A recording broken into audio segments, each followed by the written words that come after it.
What is wellness? I think of the image of wellness as like pure joy. The important thing is for people to choose, like, what do you want to do? Wellness are the things your grandmother told you to do. When you really start to think about it, the answer feels more complicated. I'm Maya Feller, registered dietitian nutritionist and author. And I'm Dr. Kavita Patel. We're the hosts of Well Now, Slate's new podcast on wellness. Join us every Wednesday as we tackle that simple yet important question, what does it mean to be well?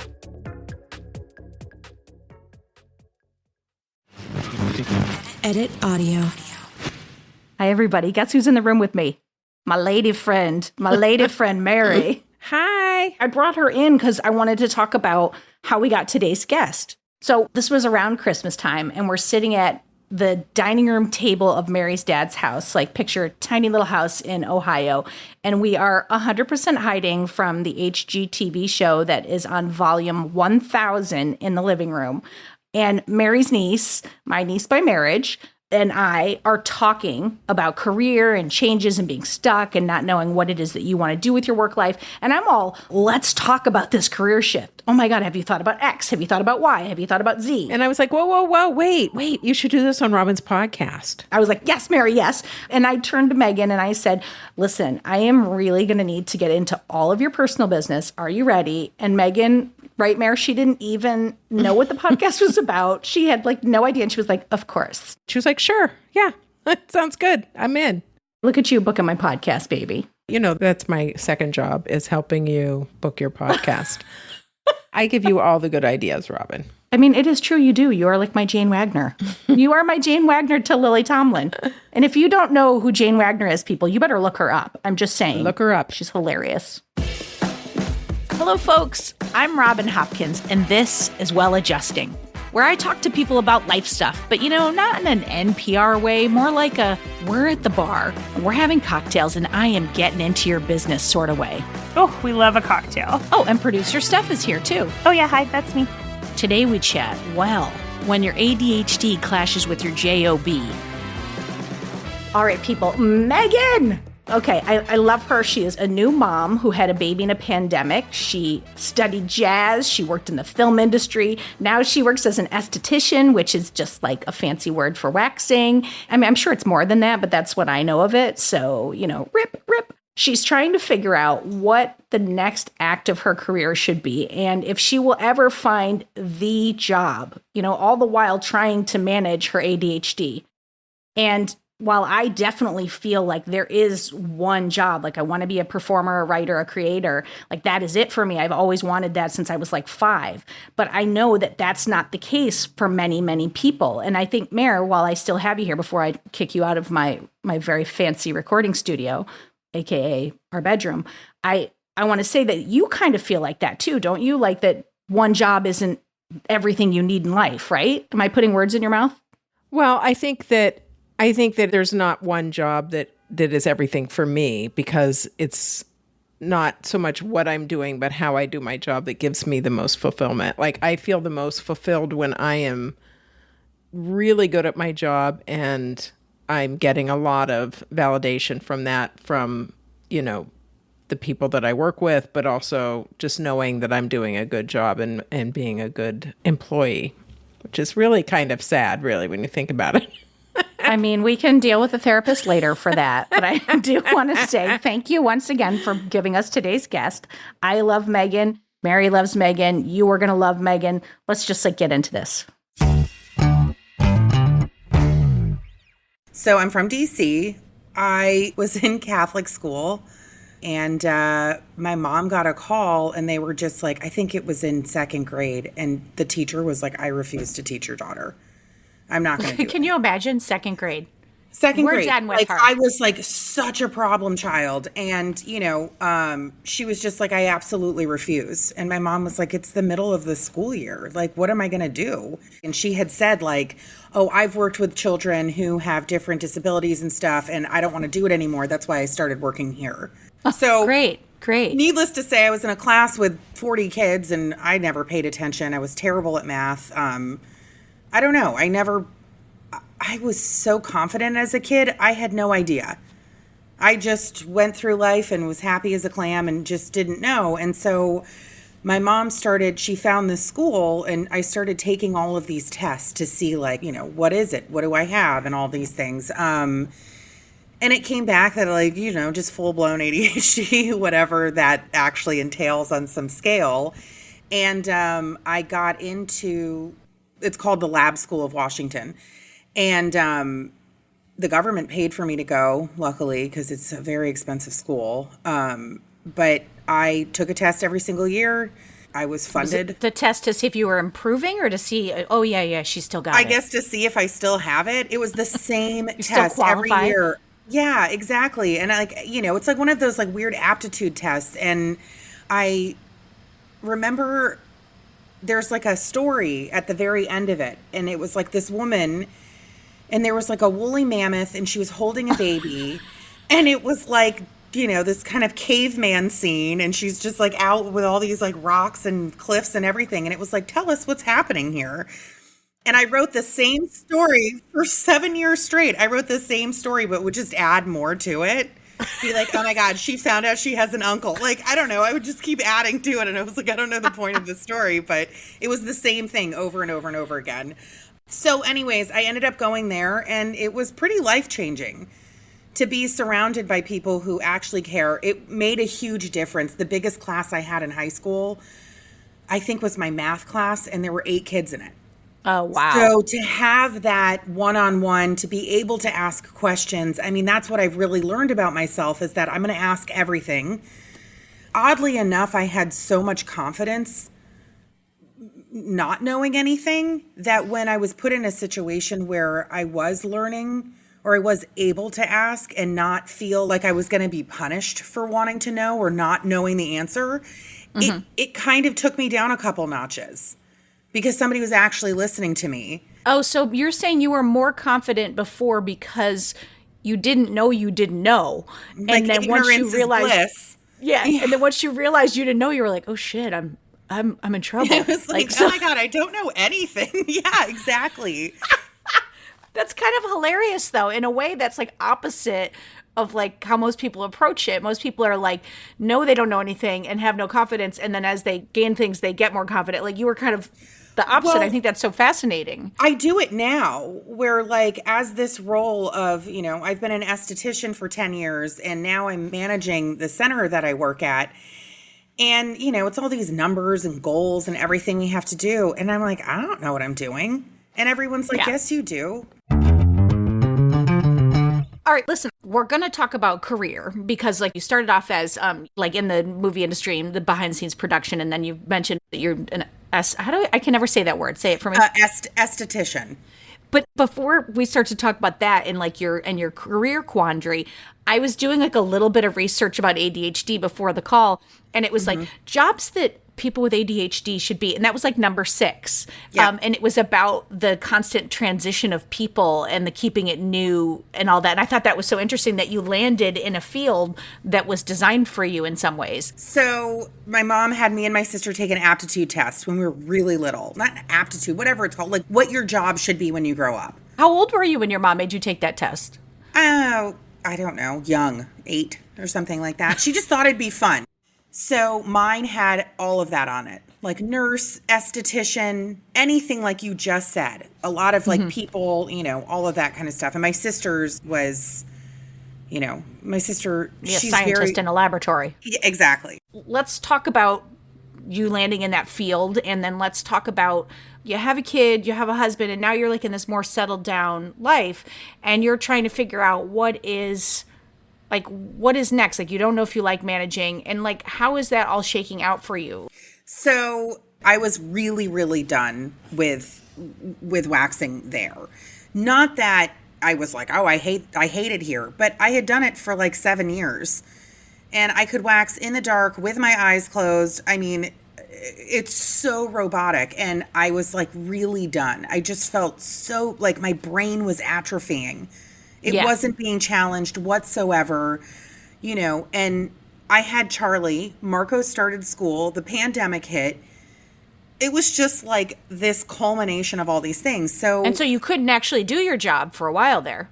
No, I mean, honestly, I feel so bad saying this because so many people have suffered and it was really horrible. But I got to have Charlie at this time where in this country where there, it was 6 weeks of maternity leave, that I was, for 6 months, I got paid to be at home with her. Oh, that's because like we were amazing. completely closed. You know what I mean? So I'm really thankful for like that opportunity, even though it was because of the pandemic and everything. But when I went back, having Charlie, going through a pandemic, it just kind of gave me this confidence. I mean, I was in labor with her for 2 days, emergency C-section. You kind of go out of that being like, anything I've ever worried about that was so minor, like, who cares? Yeah, yeah. And so I was at work and I was like, I'm definitely done here. I'm confident in that. I've gotten everything I can get out of this place in this position. And I just wanted to move on. And I was done, like just 100%.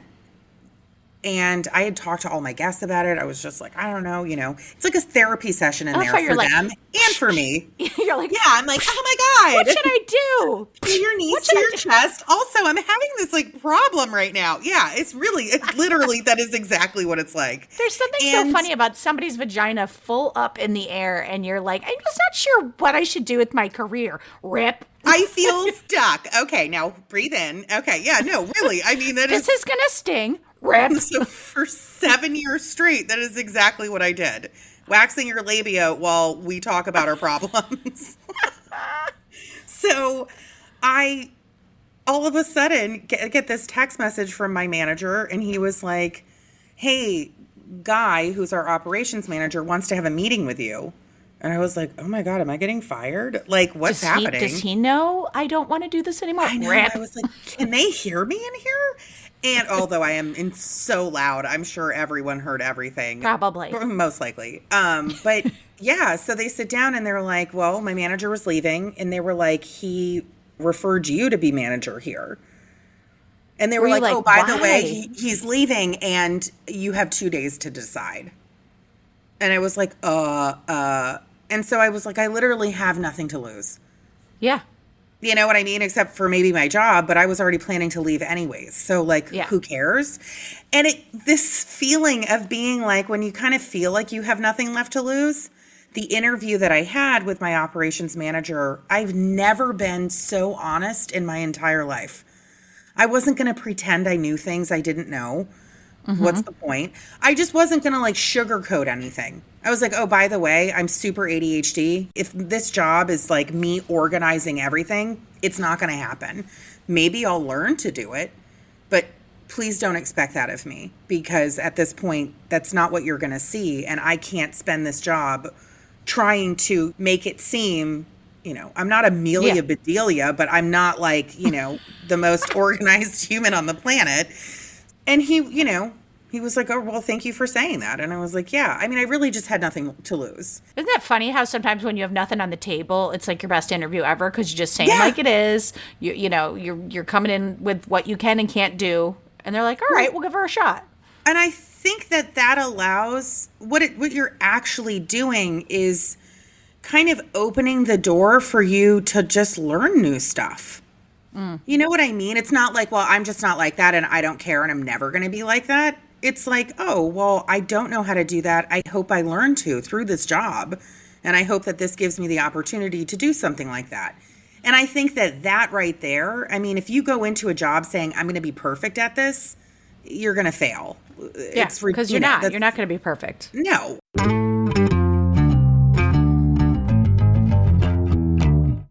All right, people.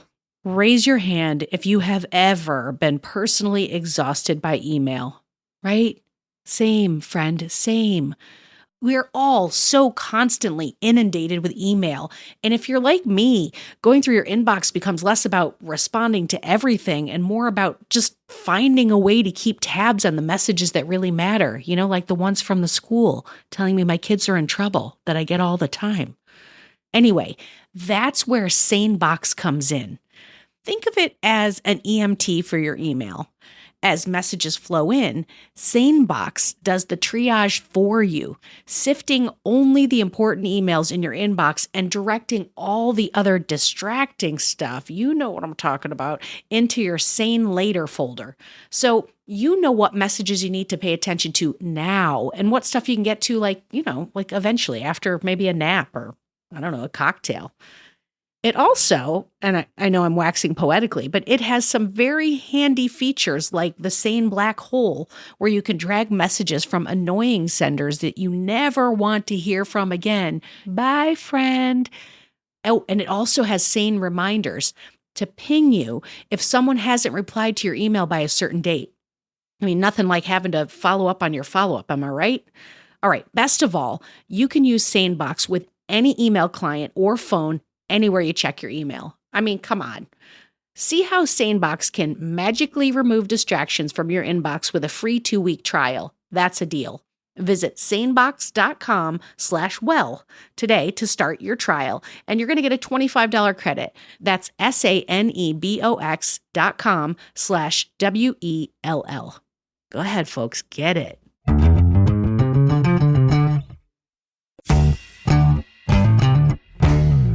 The owner, our operations manager, they have such confidence in me. And they're always so proud of me and all of these things. And I was like, I've literally never had this in a job before. Every time I do something, I'm like, really? And they're like, Jesus, you need to have more confidence. Like, yes, you're doing amazing. And it like blows my mind. And so that also seems like a prerequisite for something that you need in a job is people to tell you you're doing a good job, because you are in such a default setting of feeling like you're not knowing what you're doing. Exactly. And that's the thing about being an esthetician. Nobody ever has to say I'm doing a good job as an esthetician. I already know I am. All the hair is gone. I nailed it. I know I'm so good at what I do, and I'm so confident in it, and I know all of the ins and outs of it, that there's like no breaking that for me. You know what I mean? This is so much different. I've never done anything like this before. So, and there are people who just, this is what they want. They know it. This is what they're going to do. This is their dream. I don't have that. Yeah. My dream is always to be around people. I want to inspire people. I want to help people, whatever form that takes. I think there's many people who don't have like a passion that they're like, this is the job I have to have. I think that's many people who are just trying to figure out something that's like, can make work. I don't want to use the word bearable because it sounds like it's a just total grind, but to make work not be unbearable, and then to go have their passion elsewhere in their life. Right. And family, to be honest, being a manager, like I want to help people. You think this would be a great opportunity, but it's also like, I don't want to do your job for you. I mean, I got a phone call the other day on my day off because there was a spider in her room. And you're like, kill it. Just kill the spider. Step on it. I'm like, put it in a cup and throw it outside, which I did. The next day I was there, it was in another room, and I literally was like, come in here and put it in a cup, walked it outside, and threw it over the thing. And I was like, please don't call me on my day off. Like, what am I supposed to do? Teleport there and kill the spider? Those things I cannot stand. Yeah. I want to inspire people to problem solve on their own, and I will help them do that. But a lot of people aren't like that, or maybe they haven't had the opportunity to do that. They're just kind of like, I don't know what to do. And I'm like, oh my God, there's like 1,000 different answers. Like, try something. And by the way, that's management in a nutshell, though. Management is not great all the time because you've got to deal with 18 different personality types. You've got the people who don't want to listen to you, and then the people who listen to you too much and won't do anything on their own, and then people who don't want to do work, and then people who try to do everybody else's work. Yeah, our job is actually really, really easy. It's under a corporate umbrella. Like, they give us everything. Yeah, there's literally there's a handbook list for that. For every single task that we have there. Everyone. It's all laid out for you. They have scripts. You don't even have to come up with your own words. Right. So the fact that like the easiest things can't be done, like, just drives me insane. I like this job. I like aspects of it, but I still want to do something different. And I don't know. I might be one of those people who just never knows what they want to do. Well, let me ask you this question. It's a little bit of a pivot, but so it sounds like it's like you can do this. It allowed you to stay there a little bit longer because you were at a done point. But it sounds like it's not the fit for your next period in career. So like, how are you addressing like figuring out what your next thing is? I don't know. I'm such a dreamer. there you- like my ADD. I'm like, ooh, what is that over there? No, Something red and pretty and shiny. This is the age-old question forever. I just have no idea. But I think that what I have learned in my life is that you just, as long as you try, as long as you do what you're supposed to do, you work with ethics and morals, things like that, just like the basics of being a good person, you'll find the path you're trying to go on.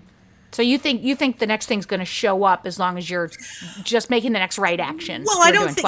I mean, you can't just like sit there and just be like, it's going to pop up at me and then I'm going to have it. Yeah, I mean, I used to kind of wait for that, which is silly because it's like it's not. No one's just going to like really hand you something.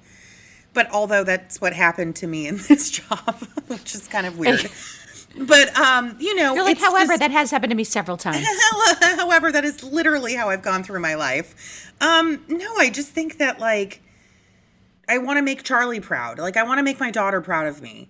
I just want to do something that inspires people, honestly. That is, like, my biggest thing. I always thought about maybe working at a university and being, like, not like a counselor. What do they call it? You know, like your advisor. Advisor, yeah. Yeah. I love having people tell me about, things they're worried about and things that they are unsure of, and allowing them to kind of see it from a different perspective and be like, maybe try this. I wonder if like your mom did such an interesting and cool thing with you at a young age of like saying, let's do your aptitude. But I wonder if like, because it's funny that's the thing that I did too, is I started like careers for ADHD. I was just like out of curiosity, but I wonder if you were to take all the stuff that you learned from the school, your mom, the aptitude test, and then you were to take that and then take the stuff that you like doing.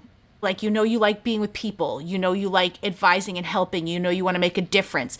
And then you were to take some aptitude tests. And if you were to start to combine them that all, way, and see, but I also wonder, are there people out there that are specifically designed that can help with that process? Oh, I'm sure there are. I mean, I think that I'm really stubborn when it comes to my ADHD. Mm-hmm. I live in it. It's like a friend that you end up having. It's your best friend, probably. Yeah, and there's aspects of it that I love, like. But maybe it's time to be like, all right, we're best friends and you're with me, but the two of us should go talk to somebody. Like, I just, wonder if it's maybe a point of, because it's like once you have kids and you get married, there is this new level of pressure in the choice. I just wonder if maybe that's like a point to just bring that into the conversation. That's the most adult thing that I could do. I can say that I have seen, it took 2 years to find a therapist here. I would literally call places and they'd never call back. Right. The problem with the system in this country for things like that is really difficult, especially with somebody who's suffering from depression. And you make a phone call, that takes a lot of strength to do that, literally, even physical strength to do something like that, and you don't get a call back. ADD is the same way. You know what I mean? You're kind of like, oh my God, I just finally got organized, and you're reaching out to these people and you can't find a place. It's really disheartening, and you kind of learn like, oh, I'm just going to have to do it on my own then. That's fine. And I always think that if there were chances that it could be like, I pick up the phone right now, call somebody, it's not $1 billion for me to have this chance of learning all of this stuff. I wonder where I would be.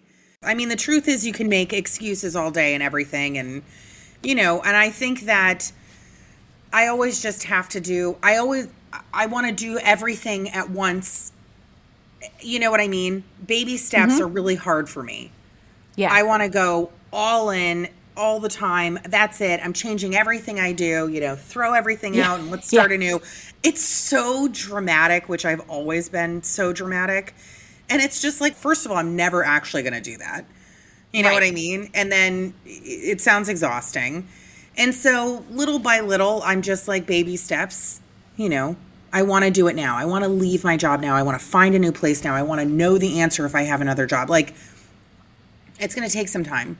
and let it take time. I mean, you're not going anywhere. Well, and you have a place and you have a job right now and you like the people and they support you. So those are all good things. Like at least you're not in a position where it's like, holy crap, I've got to, like, the pandemic could have gone in a whole different direction for you, and then you would have had to have figured something out right then and there. So that's at least good. Just figuring out what your next step is. Well, that also makes me feel really scared. Like, maybe I should just stay. I've been so lucky and thankful and all of these things. There's like a weird part of me that feels really bad for wanting to keep going. But, I'm sure that's another thing for me and my new therapist to talk about when I find them.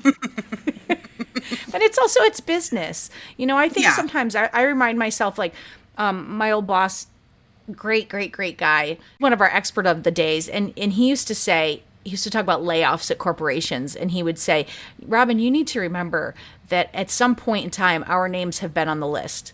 And then someone took us off the list for whatever reason. But when the human resources lady comes down with the ruler and the yellow highlighter, they're picking people off. It's business.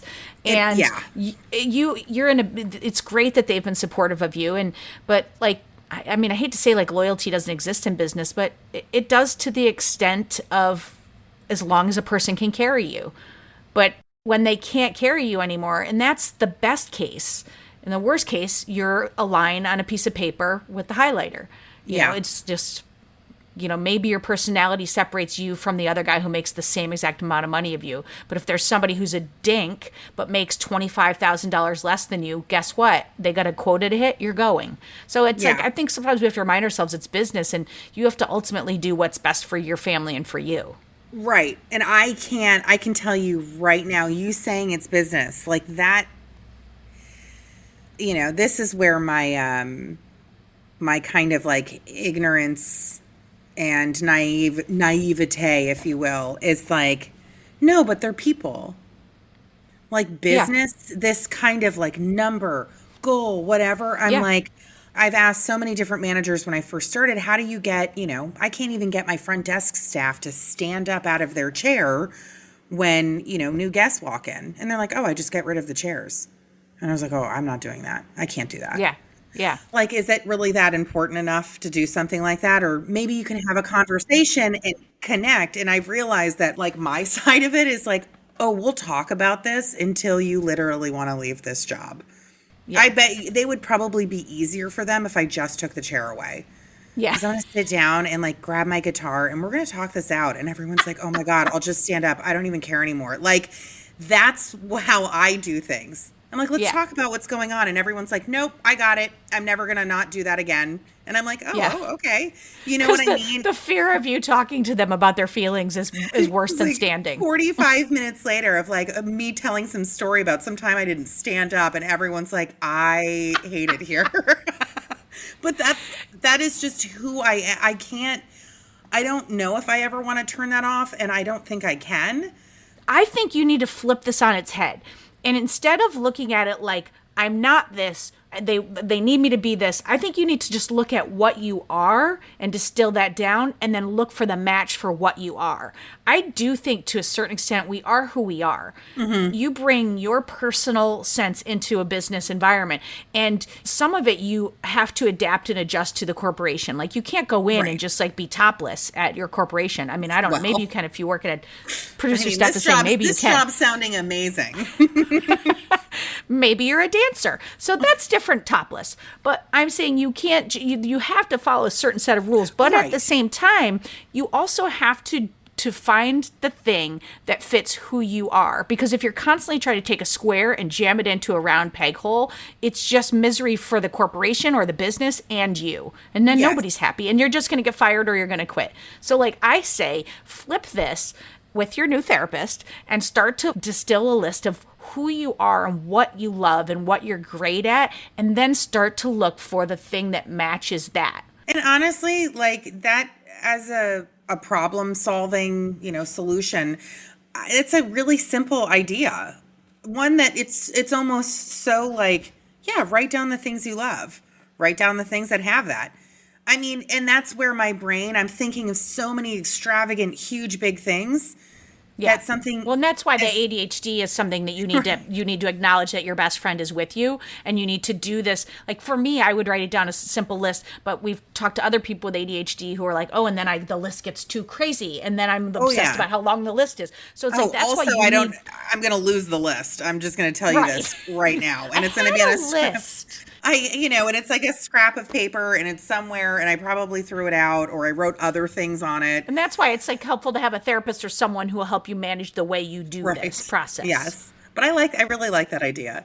Producer Steph. I also think it like reframes it as a positive thing. Like I remember someone one time in my life told me that like it's so easy when you're like looking to date someone to like list all the things that you hate about a partner, like things that you don't want in a partner, but it's actually like way harder to write down the things that you want that are positive, like specific things. But in doing so, like you end up kind of like reframing your brain to be like focusing on the positives. And I feel like that also is part of what you're doing. Like instead of being like, oh, I don't like this or this can't happen or whatever, you're like, okay, this is what I'm like a boss at. And like, this is what I want to feel like good doing. Yeah, that's a really good point too. I mean, you could spend all day on all of the negative stuff. I really do that a lot at work. I'm like, oh my God, I hate this. I hate this. I hate this. And then, there's a handful of things that I really, really love. So recently I've just been really focused on those because it's less stressful, but it does rewire your brain to kind of push towards that positive every time instead of all of the things that you kind of can't stand. And some things you can't, how are you ever supposed to change those things? They're just things you don't like. There's some things you can't change. Yeah. I mean, because it's work. It's not, it's not a party. There's going to be that 15, 20% of your job that you're like, this sucks. Yeah. I have meetings every other week with my operations manager, and we just go over what's going on, numbers, like what we're hitting and everything. And they're always so positive. And if I set my mind to a goal, I say, look, we're going to hit this goal, this number in the next 2 weeks. We hit that number in 2 weeks. I'm pretty relentless when it comes to things like that. And I'm also one of these people who's like, well, you should teach waxing. I'm like, no, I'm bad at letting go. Just let me do it. I always say if I could just do everything at the center myself, I would do it and it would be perfect. Wax, checking people in, doing the numbers, hitting the goals. Like I can do it all. And I kind of want to. It's tough to delegate. I'm not a good, management's hard. That's not an ADHD thing. That's just management's hard. Yeah, I just have a really hard problem delegating because I don't like that power of having that, if that makes sense. I'm like, oh, I'll just do it. My sister gave me advice one time, and she was like, you have to look at everything from all different perspectives. Your perspective of something, picture it as like a big, cube, whatever you're looking at, and you're standing in front of this part of the cube, and there's people standing all over it. And you're trying to explain it. Everyone's staring at the same cube, but everyone's seeing a different side of it. And that doesn't mean somebody's right or somebody's wrong, but you should look at all of that. And that really blew my mind. I've really followed that as an adult into everything I do. And I think a big part of that is being empathetic and trying to see things from people's sides and, that kind of stuff. But I really wish I could know everything about ADD. I don't know if I can. I'm also learning about it in my ADD brain. So however I'm perceiving this information, it's going to be so specific to me as opposed to maybe it on a whole. But yeah, I think that I've kind of learned to not be so hard on myself. There's a lot of things I can't control. And there are a lot of things that I can. I've learned to say I can't get frustrated and hate everything and get angry when I can do something about it. And I'm just choosing not to. I've just learned baby steps. It doesn't have to be changed overnight. It won't be. And I'll never change as a person. I will always be this person. I've really accepted that too.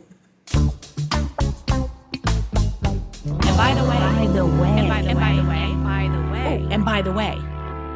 All right, here's your and by the way hot tip for today.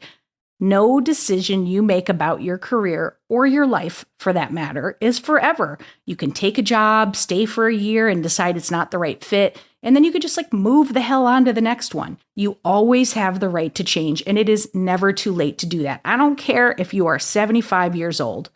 But I am going to say this, do this favor for me. As you move forward to your next step, your next phase, try to take in what you didn't like about the last step. Write it down, really look through it. But even more importantly, I want you to make a note of what you do like and use that information for your next phase. You will not regret it.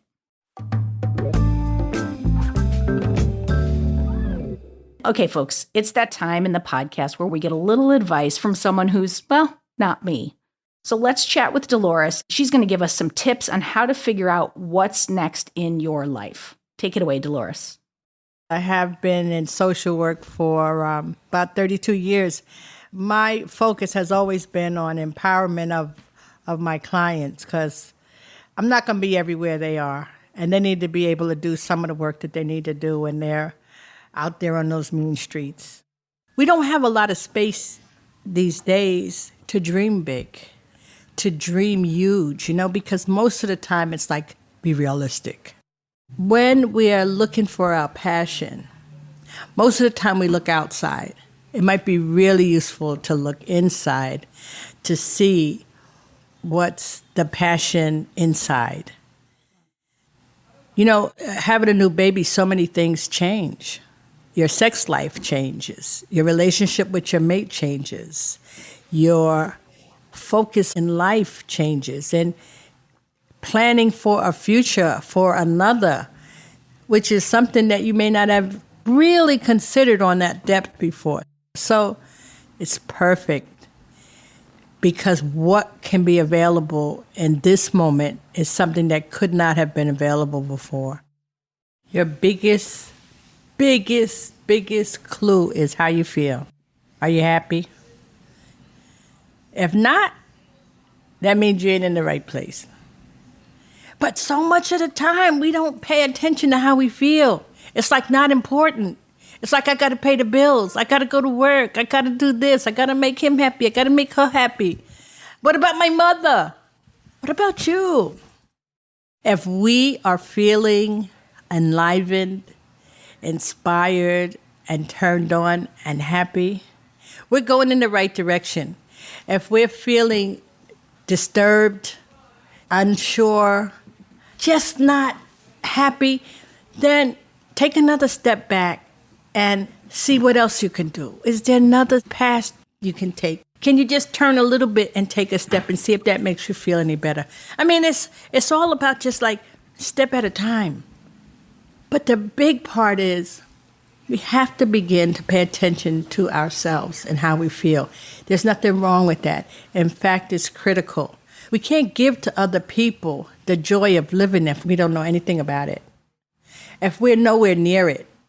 And it's a disservice to you and the inner being that's like just waiting to get the job done. I don't want to get spiritual, but we all came here to do something. Get it. You know what I mean? Do something. And when you're on that path, you know it. When you're not, you know that too.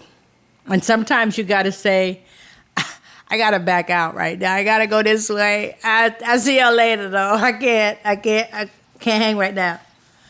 And let that be all right. Ooh, I think we all need a Dolores in our lives, like a speed dial to Dolores. Am I right? Okay, folks, that is it for today. But before we go, I do want to say many, many, many thanks to Megan for sharing her journey with us. And thank you to Dolores for her wisdom on being stuck. For more Robin, and you may need that, you probably don't need it, but if you do, you can follow me at Real Rob Hops on all the platforms, all the socials, as the kids today say. Well Adjusting is an Edit Audio original, exec produced by Steph Colburn and Robin Hopkins. Thank you to Maria Passingham, Kathleen Speckert, and the whole Edit Audio team. Oh, hey, before you take out those AirPods, this show is just for entertainment. If you are in need of help, please, please, please reach out to a professional. Go ahead and get that help. You deserve it.